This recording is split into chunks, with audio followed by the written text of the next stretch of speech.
Halo semuanya teman-teman, jumpa lagi di podcast perpajakan yang paling seru ya di abad ini teman-teman. Hari ini kita bersama Sang Ketua Umum UIPI, Bapak Rinto Setiawan. Halo Pak Rinto, apa kabar Pak? Masih semangat Pak? Lalu semangat Mas Awan untuk membela wajib pajak di seluruh Indonesia. Luar biasa Pak Rinto ya, UIPI selalu siap membantu wajib pajak. Dan kita juga mengundang teman-teman ya, seorang ahli hukum perpajakan di Indonesia ya, mungkin satu-satunya ahli hukum yang lagi sangat-sangat terkenal di Indonesia ini teman-teman ya, bersama dengan Dr. Alessandro Rey. Halo Pak Rey, apa kabar Pak? Terima kasih Pak Awan, Pak Rinto. Baik. Oke, jadi teman-teman kita sebelumnya ada podcast nih mengenai dunia hukum di KY dan hakim pengadilan pajak. Nah, ternyata ada informasi baru nih dari Pak Rey nih ya, karena Pak Rey juga berprofesi sebagai praktisi pengacara di bidang hukum pajak ya, bahwa selama ini kan kita ini eh, lagi dikacaukan dunia hukum pajak kita dengan berbagai isu, dengan berbagai kejadian-kejadian ya, terutama di KPP ya, kantor pajak, di mana ada satu larangan merekam audiovisual di semua kantor pajak, teman-teman ya, tanpa ada dasar hukum, tanpa ada alasan yang jelas gitu ya. Pokoknya kalau lu mau merekam, kami boleh labrak semua undang-undang. Anda tidak perlu tuh datang ke pemeriksaan, nggak perlu pemeriksaan pembahasan akhir, nggak usah. Karena semua undang-undang itu menjadi tidak berlaku kalau Anda merekam di kantor kami, dia bilang gitu ya. Itu hanya pakai nota dinas, teman-teman ya. Nah, ini juga sudah dialami oleh Pak Rinto dan saya juga ya. Kita juga bingung ya dengan si oknum-oknum pajak ini bagaimana bisa mereka bikin aturan suka-suka dia tanpa berdasarkan hukum. Nah, ternyata ada informasi baru dari Pak Rey ini. Ternyata Pak Rey justru boleh merekam di kantor pajak. Nah, bagaimana Pak detailnya Pak? Boleh dijelaskan nih Pak Rey? Kantor Bea Cukai Mas Awan. Oh, bea cukai. Oke, bagaimana nih Pak Ya. Rey nih? Ya, terima kasih Pak Awan dan Pak Rinto. Begitu juga rekan-rekan praktisi pajak dan kepabeanan. Tentu kita mengetahui bersama bahwa di lingkungan Direktorat Jenderal Pajak itu ada satu nota dinas ya. Eh, saya tidak menyebutkan itu sebagai dasar hukum, tapi satu produk yang namanya nota dinas yang dikeluarkan oleh Dirjen Pajak ya Pak ya.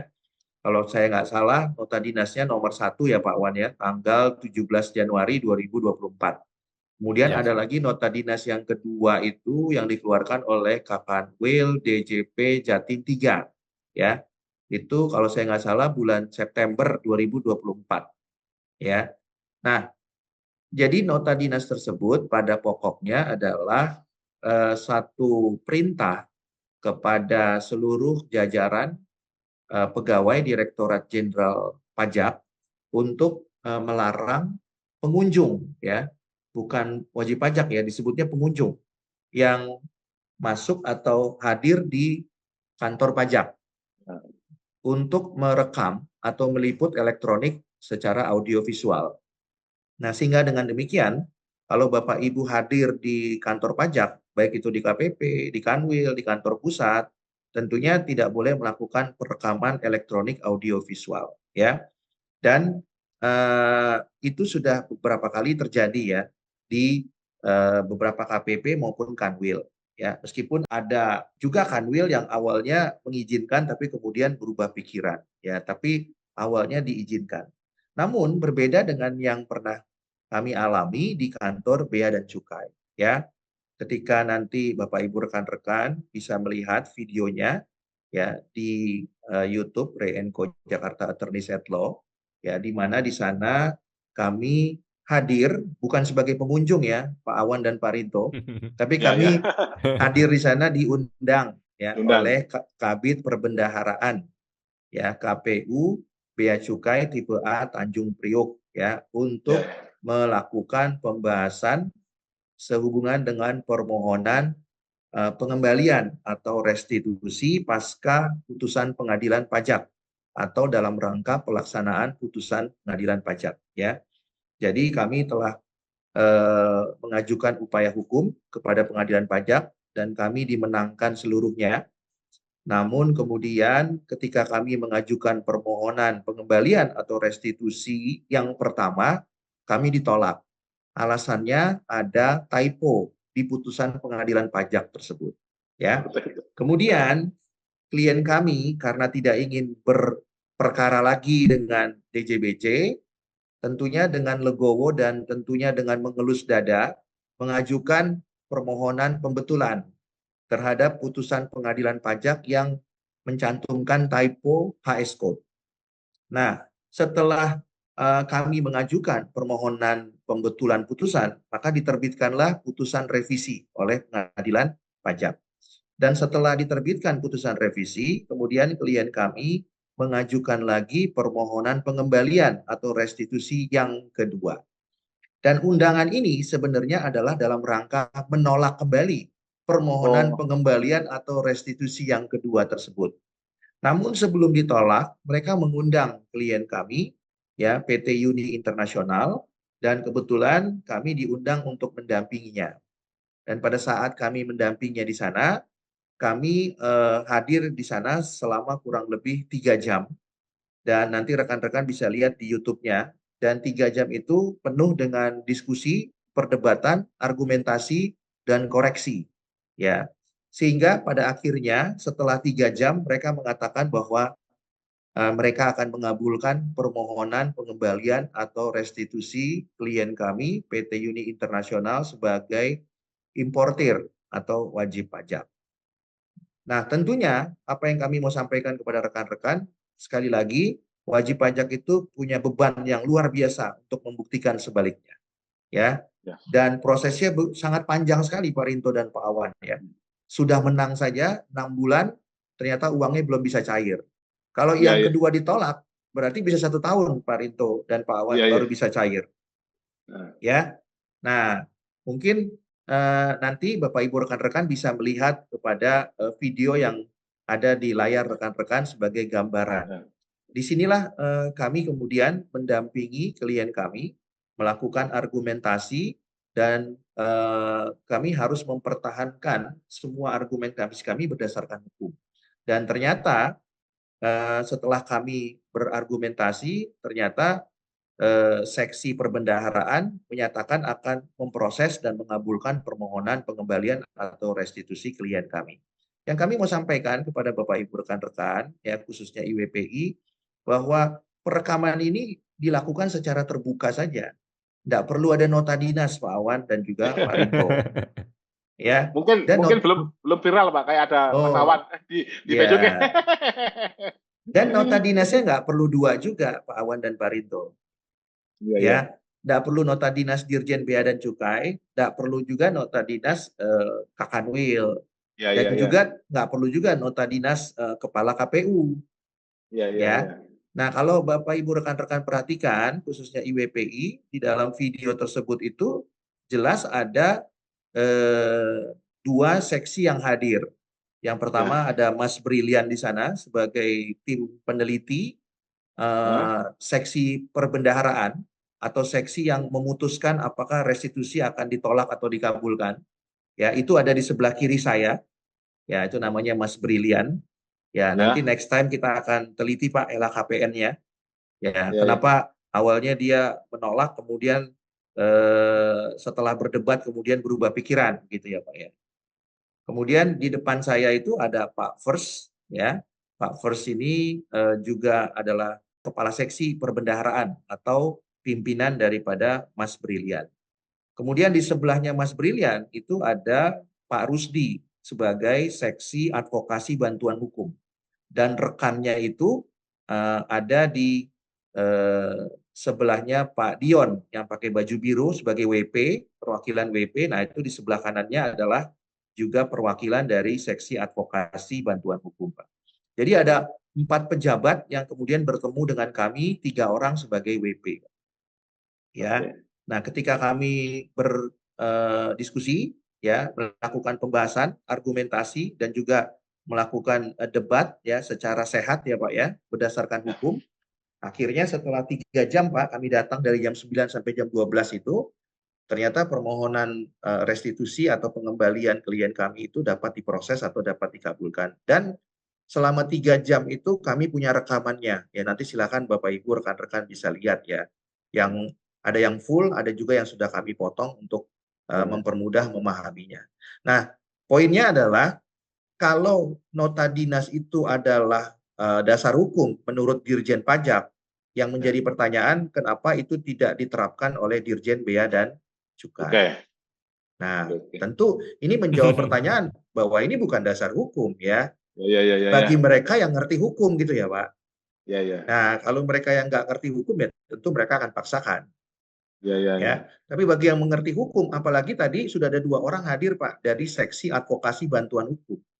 Ya, Oke. jadi berdebat dengan mereka dengan dasar hukum itu mudah Pak. Oke. Ya, karena paham hukum Pak. Tapi kalau Ya. nggak paham hukum, ya itu beda gitu ya. Ya. Nah, ketika kami berdiskusi pertama kali dengan tim peneliti, Mas Brilian tadi, yang alumni STAN, ya mungkin pemahaman hukumnya kan belum maksimal. Ya. Ya, jadi mereka hanya menjalankan tugas, ya meneliti, akhirnya menolak begitu ya. Rencananya begitu menolak. Dan mereka sudah tunjukkan draftnya Pak Awan dan Pak Rinto, draftnya Waduh. penolakan yang kedua. Ya, sudah mau ditunjukin. Nah, artinya kalau ditolak ya kemudian ya WP harus berjuang lagi Pak ya. Berjuang lagi supaya kemudian mengajukan permohonan pembetulan lagi kepada pengadilan pajak, kemudian mengajukan lagi permohonan restitusi lagi yang ketiga berarti. Nah, saya mengoreksi kepada mereka semua. Satu hal yang paling utama Pak Rinto dan Pak Wan adalah kalau DJBC terus melakukan koreksi putusan, menurut saya ini adalah upaya untuk menunda-nunda atau tidak mau melaksanakan putusan. Dengan sederhananya tidak mau melakukan pembayaran. Maka patut diduga upaya ini adalah upaya untuk menghindar karena beberapa alasan. Misalnya alasan yang pertama, memang KPU Bea Cukai tipe A Tanjung Priuk itu belum capai target Pak Rinto dan Pak Awan. Ya. Ya, atau masih shortfall sehingga tidak mau melakukan pembayaran. Yang kedua, patut diduga ini dilakukan supaya kondite pejabat atau kepala kantornya itu tidak mendapatkan rapor merah karena mendapatkan putusan pengadilan pajak yang mengalahkan mereka. Oh. Ya kan? Nah, kenapa susah sekali Pak melaksanakan putusan? Menang aja udah susah Pak, luar biasa WP. Ya kan? Kemudian melaksanakan putusan adalah kesusahan yang luar biasa berikutnya. Begitu ya. Bayangkan ini persidangan sudah 2 tahun Pak. Untuk melaksanakan eksekusi putusannya sendiri sudah 6 bulan, jadi sudah 2,5 tahun. Nah, kalau ditolak berarti kan 6 bulan lagi Pak, berarti hampir 3 tahun. Ya, nah jadi menurut saya ini adalah upaya yang kemudian diduga ya dilakukan untuk menghindar dari pelaksanaan putusan. Oleh karena itu di waktu yang akan datang kita akan diskusikan dengan IWPI ya kenapa DJBC mempunyai alasan untuk tanda petik ya Pak terus menunda pelaksanaan putusan Pak karena mereka menerbitkan PMK 153 yang di dalamnya itu bisa melaksanakan atau dapat melaksanakan putusan Pak sampai 10 tahun. Oh. Nah, ini yang luar biasa. Padahal PMK itu menurut saya itu bertentangan dengan Undang-Undang Pengadilan Pajak. Jelas di pasal 88 Undang-Undang Pengadilan Pajak sebagai hukum acara peradilan pajak disebutkan bahwa putusan pengadilan pajak itu harus dilaksanakan paling lama 30 hari, Pak. Ya. Tapi kemudian terbit PMK 153 ya, yang kemudian itu menjadi dasar mereka untuk bisa menolak. Padahal yang ditolak itu alasannya cuma typo, Pak. Yang pertama itu typo HS code, kedua adalah typo mengenai jenis barang. Ya. Nah, namun demikian putusan pengadilan itu sebenarnya mencantumkan amar yang sempurna. Jadi amar putusannya semuanya betul. Yang ada typo itu hanya di dalamnya saja. Karena mungkin putusan perkaranya sangat banyak ya Pak. Jadi oleh karena itu panitranya itu mungkin ada typo. Nah, tapi amarnya semuanya betul. Nah, menjadi menarik untuk diteliti lebih lanjut ya khususnya oleh IWPI ya. Ketika DJBC kalah, salah satu alasan untuk menunda pelaksanaan putusan adalah mengoreksi typo. Tapi kalau DJBC-nya menang, putusannya itu mengalahkan WP, meskipun ada typo, DJBC nggak pusing, Pak. Ya. Kenapa? Karena alasan mereka untuk tidak mau melakukan pembayaran adalah karena ada typo di putusan pengadilan pajak, Pak. Dan itu harus memenangkan WP dan mengalahkan DJBC. Ya, tapi kalau putusannya itu memenangkan DJBC, meskipun ada kesalahan, menurut kami mereka nggak pusing, Pak, Ya. ya, untuk melakukan Karena pembetulan. ya karena kan uangnya sudah masuk duluan, Pak Re. Nah, itu dia, Pak Rinto. Ya, jadi harusnya, Pak, kalau kita bicara hukum acara peradilan pajak, pasal 66 ayat 1 huruf C, Undang-Undang Pengadilan Pajak, meskipun WP kalah atau menang, ketika ada salah tulis atau salah hitung, maka harusnya dibetulkan melalui sidang pemeriksaan dan sidang pengucapan. Tapi ini tidak dilakukan kalau mereka menang. Tapi kalau mereka kalah, Pak, bisa mereka koreksi. Mungkin mereka koreksi bisa halaman per halaman. Sekarang halaman 20 dulu, besok halaman 30 dulu. Karena yang menarik adalah mereka tidak melakukan penolakan itu dengan alasan sekaligus, Pak. Tadi saya katakan penolakan pertama itu karena typo HS code. Nah, yang kedua, potensi untuk ditolaknya karena alasan typo jenis barang. Pertanyaannya, kenapa mereka tidak sampaikan sekaligus pada saat penolakan yang pertama? Ya, ya. Ya, kenapa dicicil begini, Pak? Nah, apakah ini indikasi untuk tidak mau melakukan atau melaksanakan putusan? Ya, atau tidak mau melakukan pembayaran? Ya, nah ini yang jadi persoalan, Pak, ya. Nah, jadi lain waktu kita akan membahas mengenai itu, tapi yang saya mau katakan adalah di kantor Bea dan Cukai, khususnya tipe A Tanjung Priok, semuanya dibuka dan terbuka untuk umum, Pak, ya. Karena itu adalah tempat atau layanan publik, ya. Nah, berbeda dengan DJP yang juga merupakan layanan publik, tapi banyak sekali nota dinas di situ. Nah, itulah perbedaannya, ya. Nah, saya pikir ini sudah waktunya Dirjen Pajak mungkin belajar dari Dirjen Bea dan Cukai. Nah, mengenai hal ini ya, Pak Rinto dan Pak Wan, mengenai hal ini. Tapi jangan mengenai hal yang 10 tahun pelaksanaan putusan, Pak. Karena kalau mengenai pelaksanaan putusan, saya rasa DJP lebih baik. Dia bisa melaksanakannya dalam waktu 30 hari.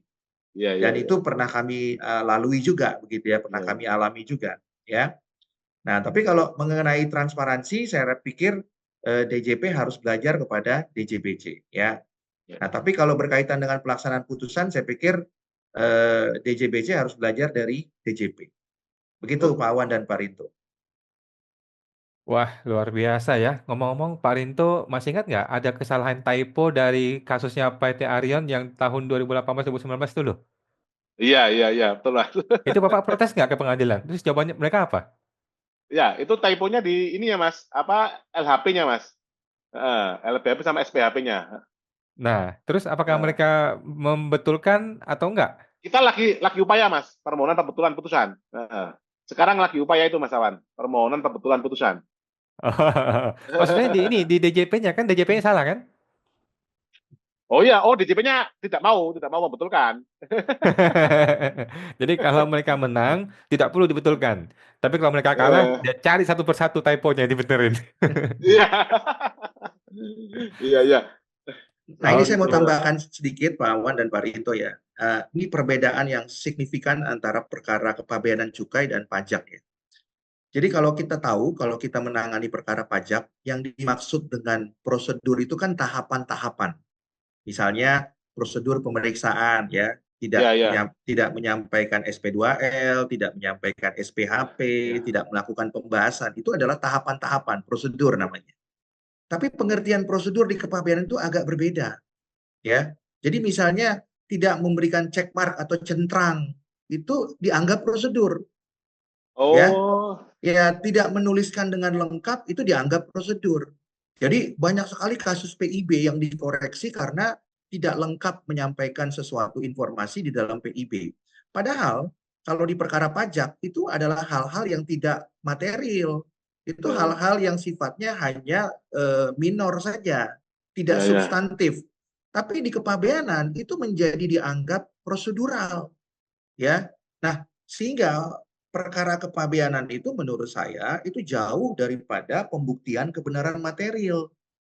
Karena pembuktian kebenaran material itu adalah mencari kebenaran yang sesungguhnya, bukan kebenaran formil. Kalau kebenaran formil itu kan kebenaran di atas kertas. Jadi misalnya dia lupa mencentrang nomor SKA misalnya, surat keterangan asal barang atau COO. Nah, tapi secara material bisa dibuktikan bahwa barang itu memang berasal dari Malaysia. Nah, bukan berarti kalau lupa memberikan centrang, maka kemudian barang itu berasal dari Zimbabwe. Kan nggak begitu gitu loh, Iya, Pak. iya.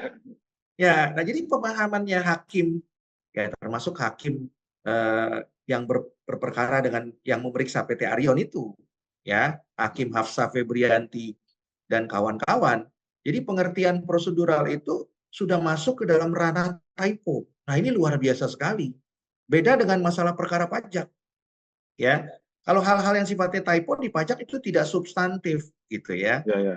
Ya, karena apa? Karena tidak material dan itu bisa dibuktikan. Tetapi kalau di perkara kepabeanan, termasuk perkara klien kami PT Uni Internasional, itu perkara yang sangatlah formil, sangatlah tidak substantif, kemudian dijadikan alasan untuk menunda pelaksanaan Iya. putusan, ya. Nah, menurut kami ke depannya UEPI harus lebih banyak lagi menggali apa sih disparitas antara perkara pajak dan perkara kepabeanan, Bayanan.